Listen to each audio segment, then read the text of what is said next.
looks cold today. Let's see if we can invite.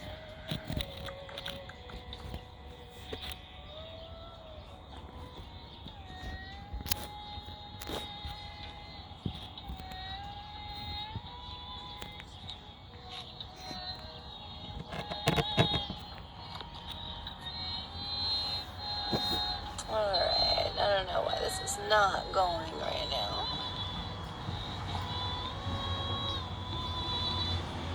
I'll just tag some of my peeps. Because, whatever. So, I've been talking about the one today. The I, the self. The processes that I've been the whole thing lately, for me, it's been such a mismatch between feeling grief and guilt, and then the in-between. And grief can really, really, really be, grief and fertility, actually. Grief can be, like, present for any number of things that you just feel deep loss over. It doesn't have to be about some person, but I mean, a lot of times it is. And for the sake of ease and talking about phases with the moon and phases with our life, as in like birth and life and then death and then rebirth, like today with talking with grief and how to like kind of move through that, and then the process of letting it go, like honoring it and shifting it and giving it back to God or back to source or back to your higher power, or just saying, you know, it's here and I'm seeing this, and you know, I don't love the way that I feel in my body, but like, you know, just making a process that this isn't the end of it, like that this is all, and it's not even, okay, so I want to back up. That the point of that is not to just write it off and call it away. It is like when we do these processes where we're working through the painful parts, or we're acknowledging them, or ritualizing, using a ceremony, whatever it is, or praying, lighting a candle, anything that you're doing to just say, I'm honoring this feeling and it's here, and I trust that there is more, that the feeling is not the end all, the feeling is part of the process.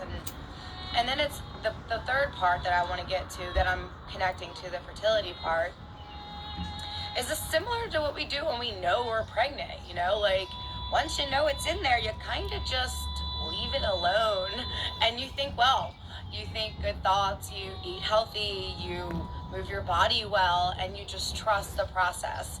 You don't have to think, if I don't get up and walk around the block, the legs ain't gonna grow. You know what I mean? Like you kind of know, like I know maybe that's morbid, but sorry. Like you know the process, you know what I mean? And in this same space for grief, when we're allowed to feel it, no matter why we are feeling it, no matter if someone else thinks that it's a worthy excuse for grief or not, when we allow that to flow and move and just feel it, and then send it back to the bigger thing, because energy doesn't die. When our people die, the body, like if you chopped off your hand, you'd still be here. Okay, and you can chop all the body parts off and still be alive, and you're still here. But whatever happens to the outside, like you're in there, and maybe once this outside goes away, it's harder to hug it, you know? It's not impossible, but it's harder.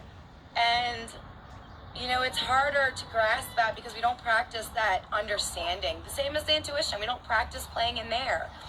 But that's where that energy is more now in your thought form existence than in your physical form. And then that energy is now sent back to our higher power, back to the source, the hub, right? Which then that space, that's the thing. That's the one that does all the real magic. That's the one that can bounce that energy back into the universe for the sake of receiving and holding and encompassing love. Like the new baby's gonna come out. You know, you're sending all this, you know, this has lived its beautiful life, and now it's returning back to replenish the energy. Like, you know, like when we return like something that's passed back to the earth, the idea that the body nourishes, like our energy, when we're pumping this body up in the morning, once we're done here, we go back in the same here, I'm here, even if I chop all my body parts off, here just goes there to just go somewhere else. And it doesn't feel like, oh, that makes me feel better. No, but it's not about making it feel better. It's just about understanding. Like, I understand we cannot all live forever. I understand not every single thing is gonna happen exactly the way that I thought it would the first time. I understand that there's a higher power looking over all this, and that love is the fucking tempo of this universe. Like, love is the fucking vibration that wants to be here. Love keeps coming back. Love is healing the planet. Love makes these babies come out, and yes, don't get me there, I get it. But ultimately, it's love. You know, it's life loves to live, and it's gonna keep coming back. And we get stuck in that grief or not letting it flow, and then it eats us alive and will take us out too. But we get stuck there, and we can't let that shift and flow through us, and we cut ourselves off from the rebirth that happens over and over and over. Not just like every moon or every year with the seasons, but in every lifetime. Every morning we wake up. And in that third step, you just have to trust, and you trust that you fertilize the earth, the energies, everything is just refueling and fertilizing itself to grow into the new part of the phase, the new thing for that to do, the new thing for you to do. Yeah. So, you know, it isn't black or white, and it isn't the same for everyone, and it's not easier to hear depending on how close or away you are from that trauma, right? You know, like when I was hearing things, people telling me about the greater good. And yeah, I knew, like, so after the delivery, I knew that it was good that I had my tubes tied, because I probably wouldn't have wanted to go back. I could have found that one pretty easy, but that was like all I had. And for people to just keep telling me all these, well, look at this bright side. It's like, okay, that's where I wanted to get back to this one little nugget that came to me earlier. And I'm not sure how to word it right. So again, forgive me if it comes out weird. We're missing this one little part when it comes to grief and fertility and regret and guilt. That same private intimacy that comes like within and in like sex and sexuality. Like those feelings that we feel when we're connecting to that part of us, it's kind of the same process you want to apply to grief. It's nobody's business how you grieve. And it's not their place to judge it. Just how whenever you get to that point of happiness that we do pretty often enough to make babies keep coming, you know, it's nobody's business how that happens for us. Nobody gets to say what's the right or wrong way to do that.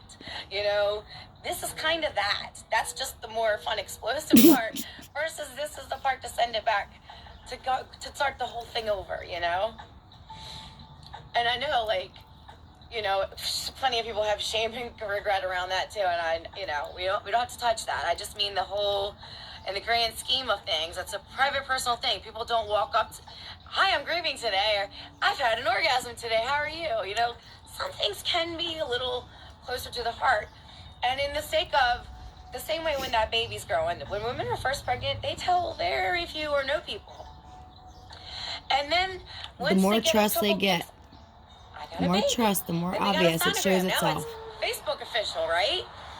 Now that baby's so big, they're taking their clothes off and it's belly pictures. This woman ain't never been naked, but now she's got a baby in her belly and voila. You know, things come in that process, and it's all part, like, no pun intended. It's a constant feeding of itself, you know, and we don't know how much and how beautiful love and new birth and new experience and new joy can be without that tender, sweet part when we just miss something, when we missed it, or we missed that, you know, like, but it's just the trust that I'm putting that love, it's just going to come back in another space, and it's just another time. But yeah, so yeah, if any of that made sense, I'm going to work on that, because I know that there's a good puzzle there. Like, it makes sense visually, like a little visually in my head, you know. So yeah, I hope that makes sense. I'm freezing. So I was thinking I was gonna do yoga out here, and that is a lie. I'll see you guys later. Bye.